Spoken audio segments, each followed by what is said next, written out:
Je viens de sortir de ma séance de rien et bon, tu connais la musique, c'était pas très fascinant en soi, ni très amusant, mais euh,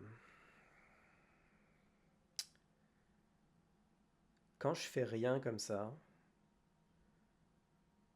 ben, que je le veuille ou non, je connecte des choses entre elles et j'ai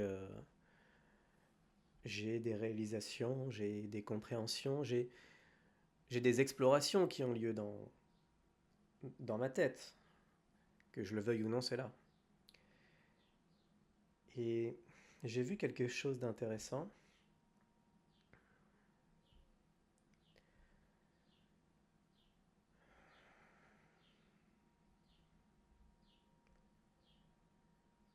Je préfère être seul qu'être entouré de plein de gens. Et en fait, je pense que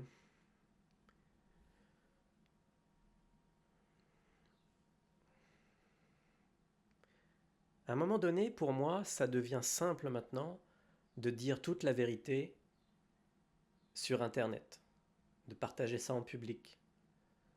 Tout ce que j'ai jamais osé dire, bah, je le partage et ça devient de plus en plus simple pour moi. J'ai partagé des choses que j'aurais jamais dit avec ma mère, mais tout ça c'est encore trop simple parce que ma mère, elle est biaisée, de toute façon je suis son enfant et peu importe ce que j'ai fait, euh, ma mère, je suis son enfant, donc voilà, il y a de l'amour presque inconditionnel. C'est un peu comme la mère d'un criminel qui dit mon fils, l'est innocent, c'est un bon garçon.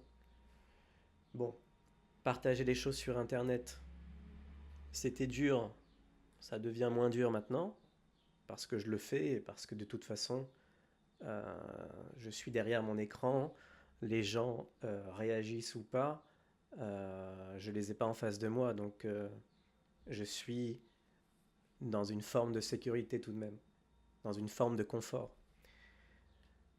Et aujourd'hui, je réalise aussi que si j'aime pas être avec des gens en permanence, physiquement, être en contact avec des gens, c'est que j'aime pas voir à quel point euh, j'ai besoin de me justifier, de me faire comprendre, de rester acceptable, euh,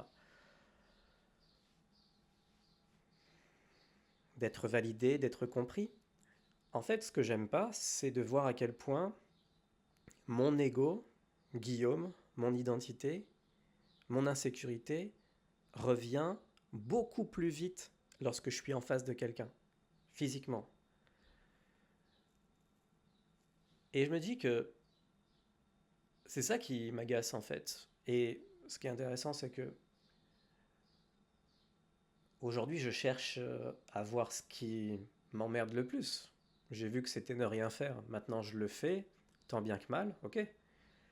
Mais j'ai aussi compris qu'il y avait quelque chose qui m'emmerdait aussi, c'est ça. C'est le fait de voir, parce que maintenant je vois les choses.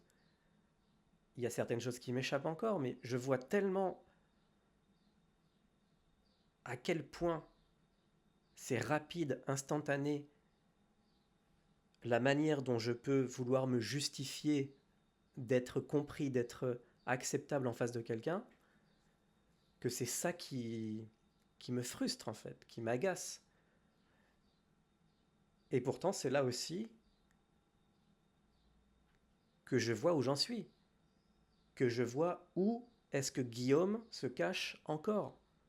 Où est-ce que Guillaume a besoin encore de se justifier, de vouloir être compris, de se valoriser, etc. Et je peux le voir. Je peux le voir en faisant des posts Insta, en faisant plein de choses depuis chez moi. Mais lorsque je vois quelqu'un pour de vrai, physiquement, je vois beaucoup plus de choses. Et je vois où Guillaume se cache encore. Où est-ce que mon ego trouve un moyen de revenir.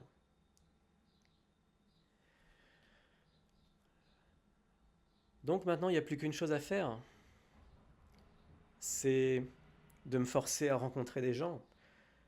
et, et de voir ce qui se passe.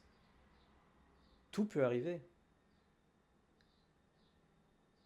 Si je commence à dire ce que je pense, à être vrai, d'une manière radicale, en face des gens, il y a des gens qui peuvent rire, il y a des gens qui peuvent sourire, il y a aussi des gens qui peuvent pleurer, se mettre en colère, m'insulter ou vouloir me frapper. Tout est possible, parce que tout le monde réagit pas de la même manière. Et je pense qu'il est là aussi, euh, mon challenge, mon aventure.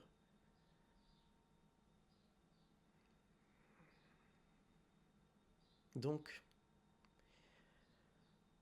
donc c'est ça. Je vais me trouver quelques activités à faire en ville, avec du monde, et voir ce qui se passe. Et je pense que je serai bien surpris. Et,